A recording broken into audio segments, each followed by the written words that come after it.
It's Peter Nukasani, and I wanted to make a quick video sharing one little travel hack. And I'm going to name this video Go One Day Early.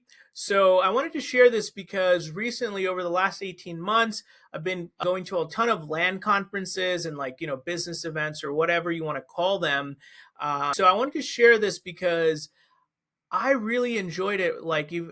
Recently, when I went to Puerto Rico for Dave Dennison's mastermind February, I actually went like 2 days early, and I booked a few experiences on Airbnb experiences, and it was like tours or whatever. And I really liked the fact that I was able to get there. I was already going there. All I did was book my flight 2 days early for a work conference, and I got to integrate work and play. And by the time the conference started, I was, very rested, and I was just, ready to roll. So if you can show up a day early or two and go explore the place that you're going, you're already going, you're already paying for the flight, and it is a marginal expense to stay a few days extra.